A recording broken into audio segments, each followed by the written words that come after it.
ओजस्वी भाषण आपण असं ऐकलं असे असणारे प्रकाश बापू शेंडगेजी, ज्याला या चळवळीचा सारा कणा म्हणून म्हणता येईल, असे असणारे टी.पी. पुंडेजी, कोकणातले असणारे नेते पण ज्यांनी बोलले नाहीत असे असणारे चंद्रकांत बावकरजी,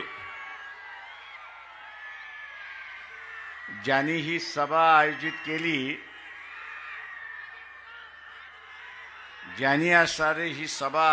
केली, असे असणारे रमेश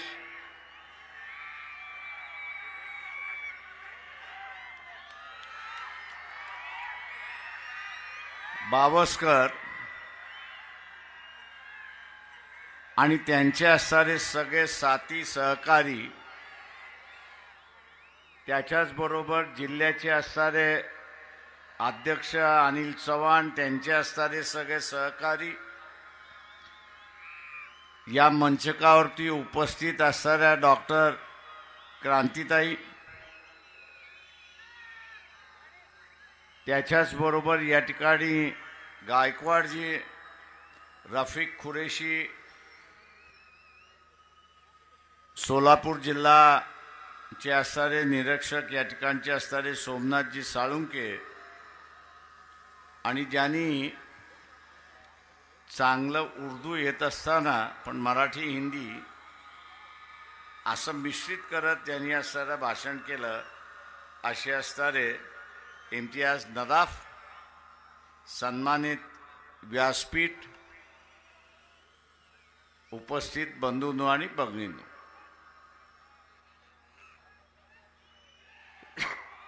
सत्तेची असणारी ताकद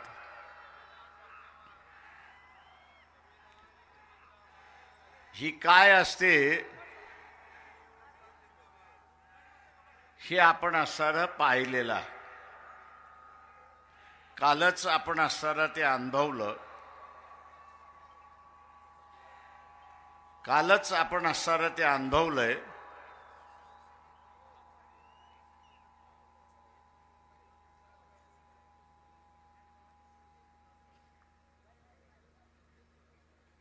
आणि तीच ताकद हा जनसमुदाय जो उभा आहे तो स्वतःच्या हातामध्ये घेणार की नाही हा त्याच्यातला महत्त्वाचा भाग आहे. सत्ता असेल तर आपण विकसित होऊ शकतो, सत्ता नसेल तर आपण काहीच करू शकत नाही, अशी असणारी परिस्थिती आहे. लोकसभेच्या निवडणुका आहेत. या लोकसभेच्या निवडणुका आपल्याला असणारा अत्यंत महत्त्वाच्या म्हणून आपण संबोधलं पाहिजे. कालपर्यंत आपण बघत असाल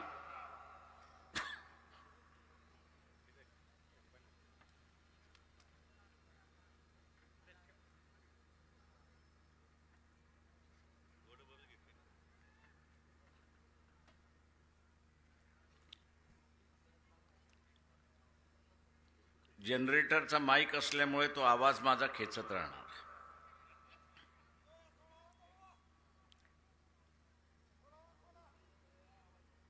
कालच्या ह्याच्यामध्ये आपण असं पाहिलं की भारतीय जनता पक्ष असं म्हणत होतं की आम्ही असणारं ओबीसींच्या बाजूने आहोत, त्यांचं आम्ही हित करणार.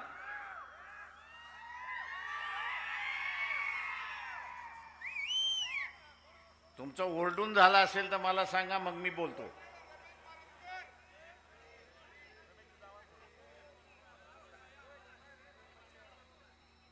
नाही, तुमचं ओरडून झालं की मग मी बोलतो, नाही तर मला बोलता येणार नाही. तिथे खाली बसून घ्या, सगळेजण खाली बसून घ्या.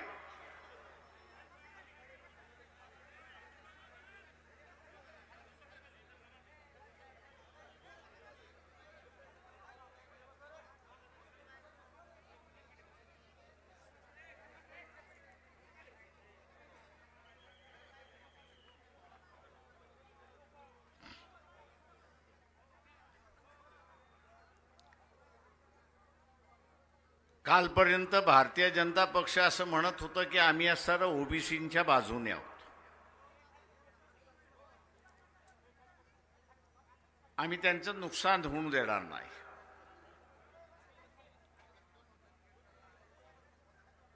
आम्ही नुकसान होऊ देणार नाही असं म्हणत होते.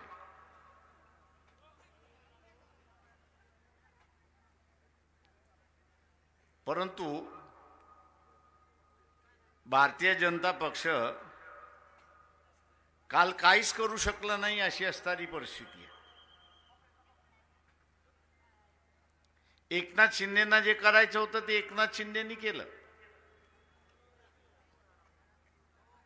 भारतीय जनता पक्ष देवेंद्र फडणवीसच्या निमित्ताने आपण बघितलं तर गप्प बसली. आपण हे राजकीय संदेश लक्षात घेतले. उद्या बीजेपी येणार, धर्माचा असणारा प्रचार करणार, इथला मुसलमान बदमाश आहे म्हणून सांगणार.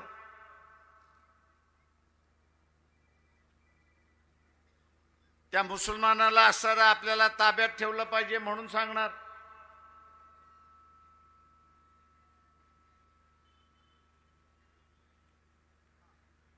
मोदींच्या असणारा गुणगान गाणार.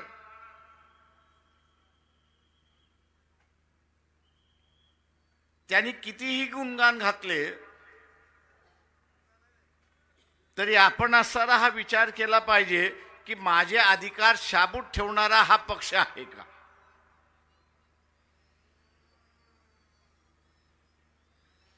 जर शाबूत ठेवणारा बीजेपी असता तर त्यांनी एकनाथ शिंदेना थांबवलं असतं.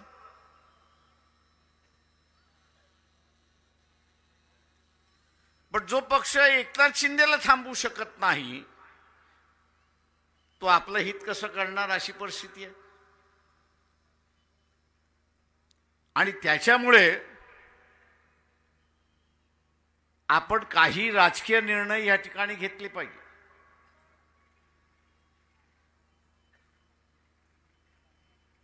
आणि राजकीय निर्णय काही आहे तर भारतीय जनता पक्ष हा बेभरोशाचा पक्ष आहे. भारतीय जनता पक्षावरती आपल्याला विश्वास त्या ठिकाणी ठेवता येत नाही.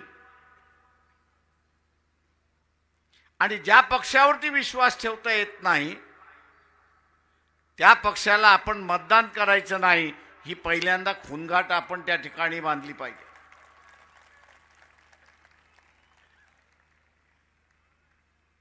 की जो पक्ष शब्द देतो की नुकसान होऊ देणार नाही,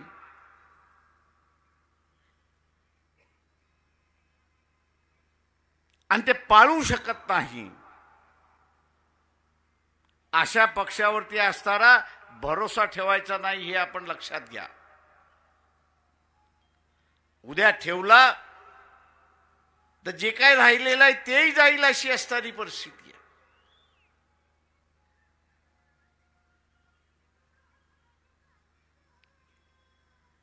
उद्या धर्माचा प्रचार होणार.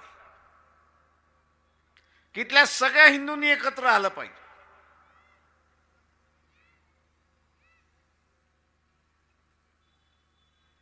आपण असा उलटा प्रश्न विचारायला सुरुवात केला पाहिजे की बा आपण म्हणता सगळ्या हिंदूंनी एकत्र आलं पाहिजे, मग आम्ही कोण आहोत हे पहिल्यांदा सांगा. इथला ओबीसी हिंदू आहे की नाही हे पहिल्यांदा सांगा.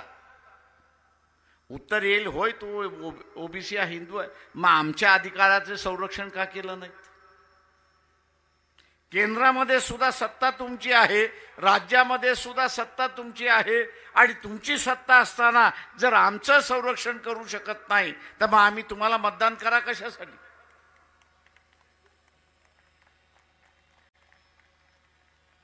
मग मतदान करा कशासाठी.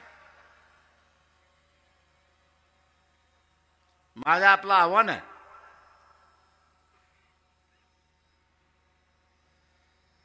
एक दोन मंत्री राहून चालत नाही. 2-4 आमदार 2-4 खासदार निवडून त्या ठिकाणी गेले तर फार फरक पडत नाही. त्यांचा असणारा आवाज कोणी ऐकत नाही. संख्येने गेलं पाहिजे. आणि जोपर्यंत संख्येने आपण जात नाही तोपर्यंत निर्णय घेण्याच्या प्रक्रियेवरती आपला ताबा राहत नाही, हे लक्षात घ्या. 36 जणांचं मंत्रिमंडळ आहे. या 36 जणांच्या मंत्रिमंडळामध्ये 18 कॅबिनेट मंत्री आहेत की ते निर्णय घेतात. या 18 मध्ये 2-4 ओबीसीचे असेल तर काय त्याची अवस्था होईल? विरोध करतील, आपले स्वतःचे मत मांडतील. जो स्वाभिमानी असेल, आपलं मत मांडेल, ऐकत नाही म्हटला तर बाहेर पडेल. पण त्यांची अवस्था काय? विरोधी मतदान करत राहतील ते, पण त्यांचं ऐकल्या जाणार. पण उद्याच्या ह्या 18 कॅबिनेट मंत्र्यामध्ये 9 कॅबिनेट मंत्री ओबीसीचे असेल तर काय होणार आहे?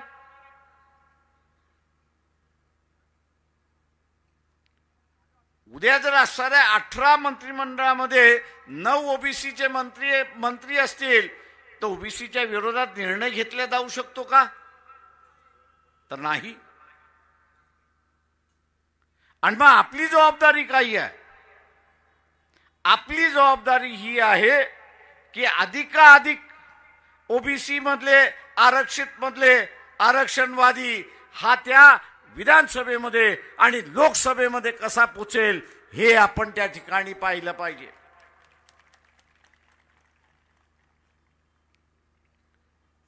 त्या पार्लमेंटमध्ये 544 आहेत. त्याच्यापैकी ट्रायबल आपण असणारा बाजूला काढला, कारण का ट्रायबल हा असणारा म्हणतो की मी धर्म मानत नाही, मी निसर्ग हा माझा धर्म आहे. आणि इथला असणारा संविधान आणि कायदा म्हणतो की त्याला असणारा आपण हिंदू समजतो कामा नये. उरलेले सोडले तर 20-25 मुस्लिम आहेत. त्यांना बाजूला काढलं तर उरलेले सगळे असणारे हिंदू आहेत. हे जे बीजेपीचा कांगावा चाललेला आहे, धर्माचा जो कांगावा चाललेला आहे, हा एक प्रकारचा डाव आहे. आपण असं लक्षात घ्या. कुठला डाव आहे? तर हा जो आरक्षणवादी आहे, ओबीसी आरक्षणवादी आहे, आरक्षण पाहिजे म्हणून म्हणतोय, एससी आहे आरक्षण पाहिजे म्हणून म्हणतोय, इथला ट्रायबल आहे आरक्षण पाहिजे म्हणून म्हणतोय. याच्या आरक्षणावरती डल्ला मारायचा. याच्या आरक्षणावरती डल्ला मारायचा आहे. आणि पुन्हा डल्ला मारून प्रकाश शेंडगे यांनी जे मांडलं की जुनी व्यवस्था पुन्हा नव्या रीतीने आणायची.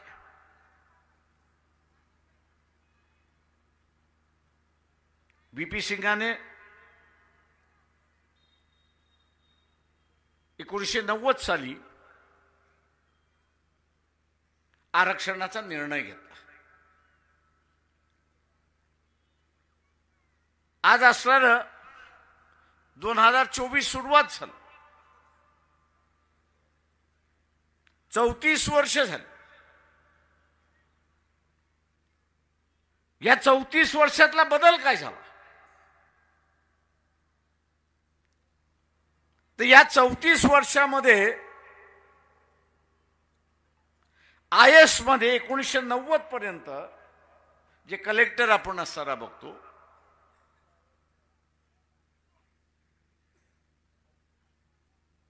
2% सुद्धा ओबीसी नव्हता.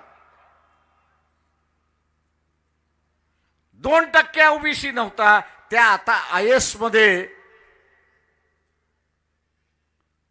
बॅकलॉग सोडला आणि 90 नंतर आपण हिशेब केला तर तो 15% आता ओबीसी तिथे असणारा IAS अधिकारी व्हायला लागला. हा बदल आहे.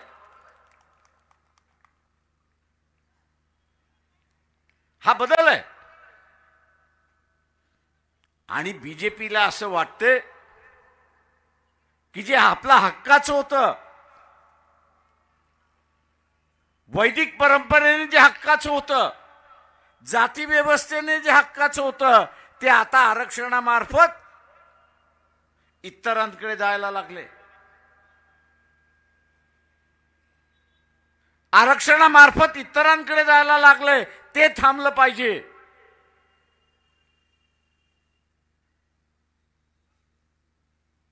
ते थांबलं पाहिजे. आणि ते थांबवण्याचं कामकाज काल आपण असताना बघितलं की बीजेपी मुख गिळून बसली, काहीच बोलायला तयार नाही, अशी असणारी परिस्थिती आहे.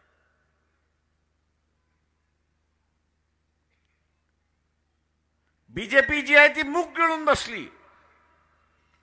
नुकसान कोणाचं झालं तर ओबीसीचं नुकसान झालं. नुकसान कोणाचं झालं तर आपलं नुकसान झालं. सत्तेवरती कोणी बसवलं तर आपणच सत्तेवरती बसवलं.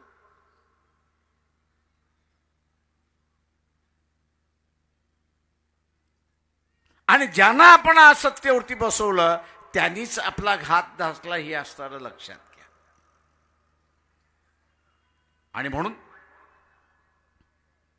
मी उस्मानाबादच्या सभेमध्ये म्हणालो की आपलं कोण हे आपण असणारं ओळखायला शिकलं पाहिजे. आपल्या बाजूने कोण हे आपण असणारं ओळखायला शिकलं पाहिजे. इथे कुठला राजकीय पक्ष आरक्षणवादी आहे हे आपण असणारं त्या ठिकाणी बघितलं पाहिजे. आपल्याला असणारं आरक्षण फक्त नोकऱ्यांमधलं दिसतंय. आपल्याला असणारं आरक्षण फक्त असणारं शिक्षणामधलं दिसतंय. पण जे सगळ्यात मोठं आरक्षण आहे ते आपल्याला असणारं दिसत नाही.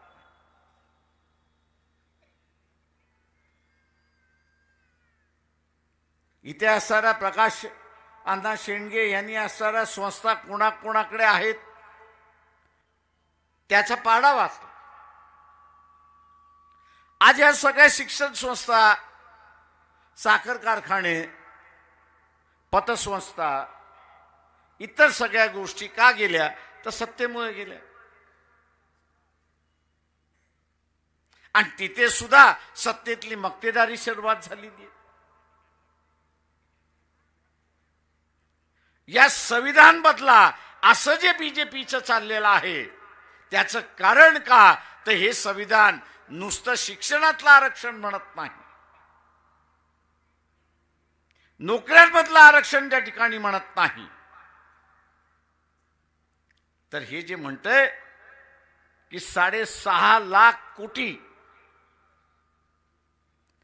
6.5 लाख कोटी जे महाराष्ट्राचं बजेट आहे त्या बजेट मधला 27% हिस्सा हा ओबीसीला गेला पाहिजे. तरतूद आहे पण ती कागदावरती राहिली. का कागदावरती राहिली? तो ओबीसी म्हणून ओबीसी बघायला तयार नाही. ओबीसी मी आरक्षणवादी आहे तो म्हणायला तयार नाही. आरक्षणाच्या बाजूने लढायला तयार नाही.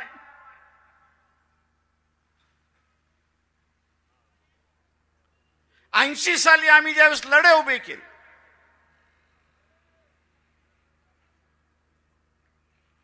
त्यावेळेस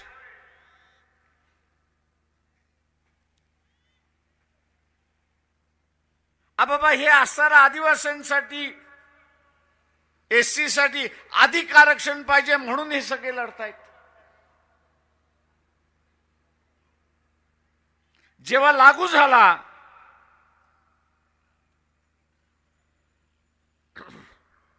त्यावेळेस कुठलं आंदोलन उभं राहिलं? बाबरी मशीद पाडण्याचं आंदोलन उभं राहिलं. बीजेपी वाल्यांना आम्ही म्हणालो, अरे 2 महिने थांबा आणि नंतर आपण सुरुवात करू. त्या बीजेपी वाले आम्हाला म्हणत होते, प्रकाशात 2 महिने थांबले तर हे मंडळ लागू होईल आणि लागू झालं तर आमचं सगळं संपेल अशी असताना पडत.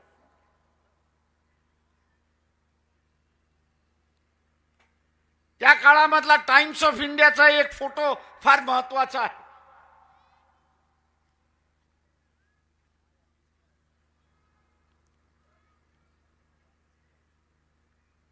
आणि तो महिलांचा होता.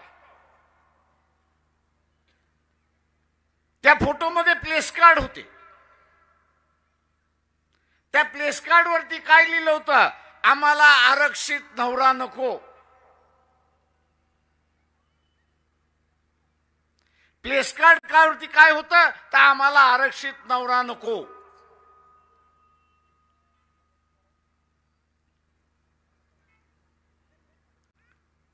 जे एवढ्या सगळ्या विरोधामध्ये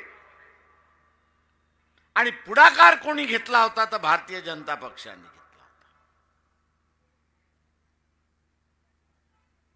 तेव्हा कालचा निर्णय झाल्यानंतर मला असं अनेक जण म्हणत होते, प्रकाशराव बीजेपीने काय केलं. म्हटलं काय करणार, जे होतं ते केलं त्यांनी.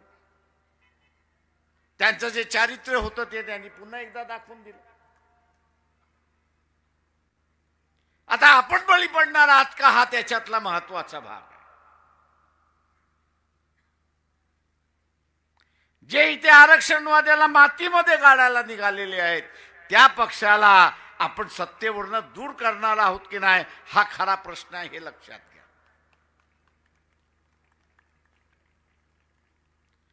दूर करणार नसाल तर तुम्ही मातीमध्ये जाल. नुसतं तुम्ही जाणार नाही तर तुमच्या नंतरच्या पिढ्याही त्या ठिकाणी जाणार आहेत.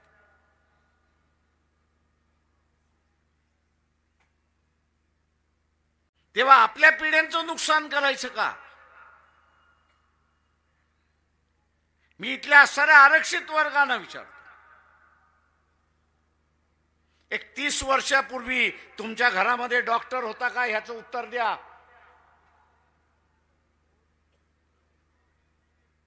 एक 30 वर्षापूर्वी तुमच्या घरामध्ये इंजिनियर होता का, ह्याचं उत्तर द्या. मला नका देऊ, स्वतःलाच द्या. अधिकारी होता का, ह्याचं उत्तर द्या. 30 वर्षापूर्वी नव्हता, याचं कारण आरक्षण नव्हतं.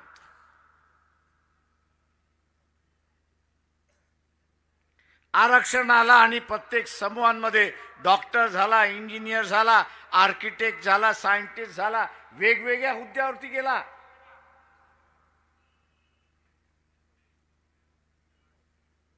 ज्या शिडीने आपण वरती चढलो, ज्या शिडीने आपण वरती चढलो, त्या शिडीची इमानदारी राहायचं की नाही, हा त्याच्यातला प्रश्न आहे.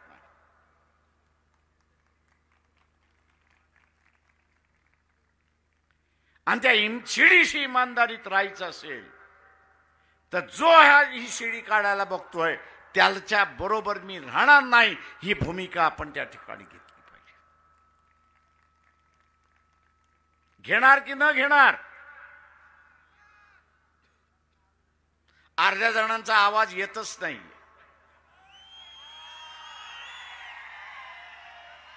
आणि म्हणून मित्रो, उस्मानाबादच्या सभेमध्ये मी म्हटलं की इथला कुठला राजकीय पक्ष आपला मित्र आहे,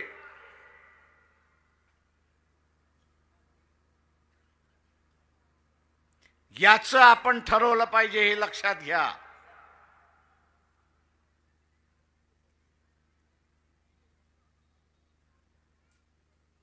आणि मित्र कोण आहे हे जर बघायचं असेल आणि ठरवायचं असेल तर उद्याच्या लोकसभेमध्ये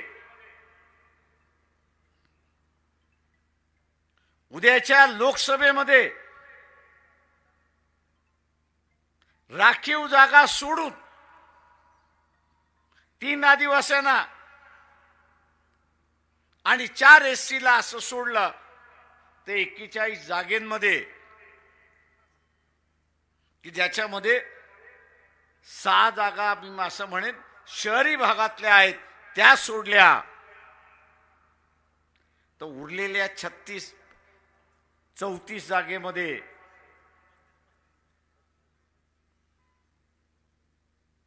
उरलेल्या जागेमध्ये ओबीसीला कोण जास्ती उमेदवारी देते हे महत्वाचं आहे. जो पक्ष एससीला त्याच्या राखीव जागा आहेत म्हणून मिळतात, ट्रायबलला आहेत त्याच्या मिळतात, पण जो पक्ष ओबीसीला किमान 14 लोकसभेच्या जागा उमेदवारी म्हणून देतील, किती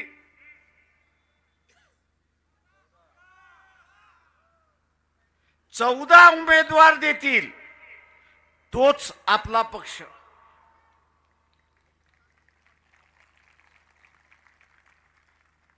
कारण का आत्ताची झालेली फजिती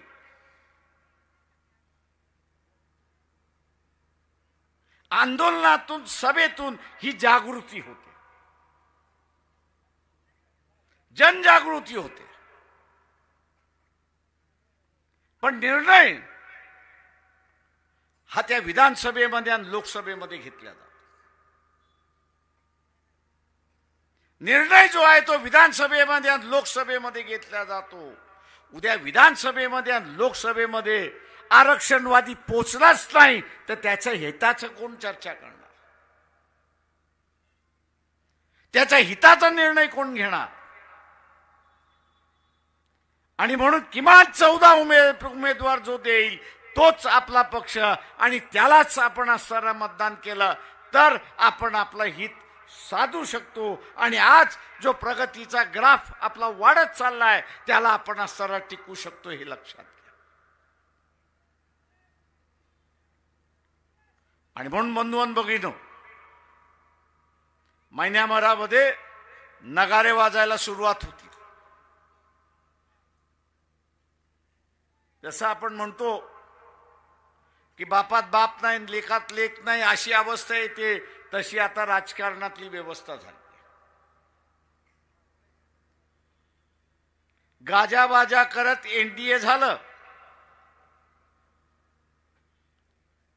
मी त्याच वेळेस म्हणालो होतो हे फार काळ काही टिकणार नाही. काय का तुमचं बुड हे जर घट्ट नसेल तर कधीही ते पडू शकतं अशी असणारी परिस्थिती. आणि आज आपण बघितलं असेल की इंडियामधनं आप गेलं, ममता बॅनर्जी गेली आणि आज नितीश गेला. उद्या असणारा बघायचं आहे की काँग्रेस आणि सपा टिकतात का हे असणारं त्या ठिकाणी बघायचं.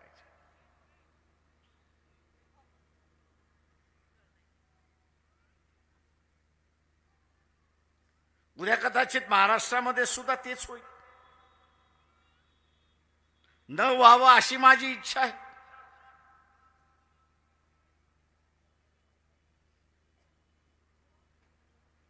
आणि म्हणून अपमानास्पद वागणूक मिळत असली तरी आम्ही असणारं म्हणतोय बीजेपीला केंद्रातून घालवायचं असेल तर आपण असणारा विषयाचा प्याला पिळून इथे असणारा एकत्र राहिलं पाहिजे. पण राहतील की न राहतील याची मला गॅरंटी त्या ठिकाणी देता येत नाही. आणि म्हणून मी म्हणालो की उद्याच्या निवडणुकीमध्ये आपण आरक्षणवादीच राहिलं पाहिजे. आणि त्यामध्ये माझं मत हे आरक्षणवाद्यालाच.